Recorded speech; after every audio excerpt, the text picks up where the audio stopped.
రొట్టె విరిచే కూడికలో స్త్రీలు మౌనంగా ఉండటం ద్వారా ఆ, ఆ, వాళ్ళ స్థుతుల్ని మనం ఆపినట్టే కదా తండ్రి దగ్గరికి పో. మనం అంటే మనం యాక్టివ్గా ఉండి మనం స్థుతులు చెల్లిస్తుంటాం కదా. ఆ, అక్కడ అర్థమైంది అంతేనా? ఇంకైనా మన ఎవరి స్థుతుల్ని మనం ఆపలేము. ఓకే, ఒకళ్ళు మౌనంగా ఉన్నారు అంటే దాని అర్థం వాళ్ళ స్థుతులు చెల్లించట్లేదు అని కాదు. ఓకే, అది ముందు అంటే క్రమాన్ని బట్టి వాళ్ళు పైకి మాట్లాడట్లేదు అంతే. ఆదివారం వచ్చినప్పుడు మనము అందరము కలిసి ప్రభుని స్తుతిస్తున్నాం. వారు కూడా సిద్ధపడి వస్తారు కూడా.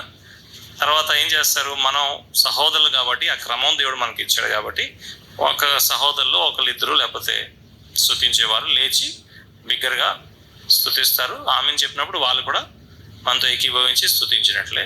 తర్వాత మౌనంగా ఉండి వాళ్ళ హృదయాన్ని ప్రభు సన్నిధిలో వారు కుమ్మరించి వారు సిద్ధపరిచిన ఆ ప్రభు గురించిన ప్రశంస మాటల్ని నేరుగా వారు ప్రభుకి అర్పిస్తారు. అంటే మౌనంగా ఉన్నారని వాళ్ళు స్తుతించట్లేదని ఎప్పుడు భావించకూడదు మనం.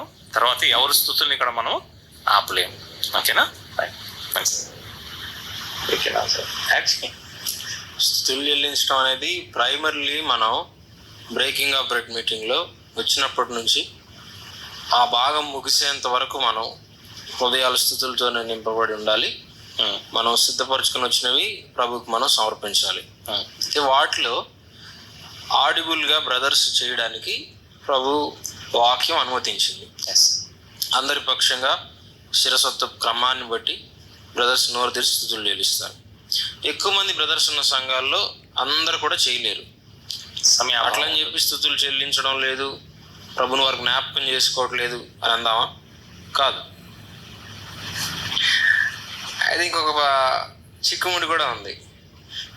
ఎట్లాగ మనం స్థుతులు చెల్లిస్తున్నాం కదా కాబట్టి మనం నోరు తెరవకుండా ఉన్నా సరిపోతుంది అనేది బ్రదర్స్కి తగదు.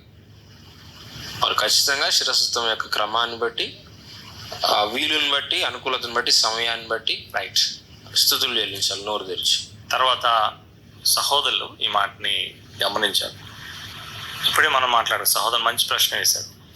ఇప్పుడు దేవుడు ఒక క్రమం ఇచ్చాడు, ఆ క్రమాన్ని మనం పాటిస్తున్నాం, ఆ వాక్య సత్యాన్ని మనం పాటిస్తున్నాం కాబట్టి సహోదరులు మౌనంగా అన్ని కోడికలో మౌనంగా ఉంటున్నారు, రొట్టె విరిచే కోడికలో కూడా మౌనంగా ఉంటున్నారు కానీ స్థుతులు చెల్లిస్తున్నారు. కానీ దేవుడు ఇప్పుడు పురుషులైన మనల్ని అందరినీ కూడా ఏం చేశాడు, గొప్ప ధన్యత ఇచ్చాడు కదా, దాన్ని వాడుకోవాలి. ప్రభుని స్థుతులు చెల్లిస్తూ ప్రభు గురించి మాట్లాడడం, ప్రభు స్థుతులు చెల్లించడం, ఈ విషయాలు మనకిచ్చిన ధన్యత, ప్రివిలేజ్ని మనం ఏం చేయాలి, యూజ్ చేయాలి. వాళ్ళు అంటున్నారు మాకు అవకాశం ఇస్తే మేము మాట్లాడతాం అంటున్నారు కదా. కానీ ప్రభుకి లోబడి ఉంటున్నారు, వాక్య సత్యం క్రమానికి లోబడి ఉంటున్నారు, అది మంచిది, మనకు కూడా ఆశీర్వాదం.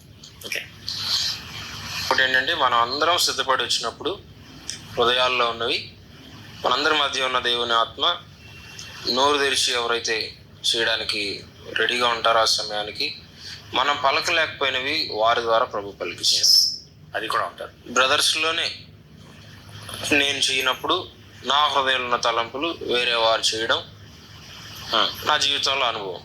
కాబట్టి సహోదరులు సిద్ధపాటుతో ఉన్నప్పుడు వారి హృదయాల్లో ఉన్నవి ఖచ్చితంగా వేరే రూపంలో ప్రభు ఆ సువాసనను బయటకు తీసుకొని వస్తారు. మంచిది. అది ఆత్మ నడిపింపు.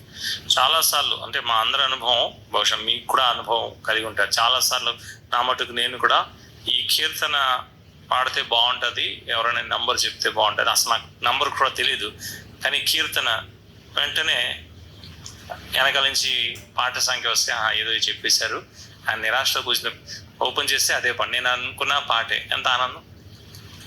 The spirit of the lord ఆయన చూసుకుంటాడు ఆ విషయాలు. Okay, right.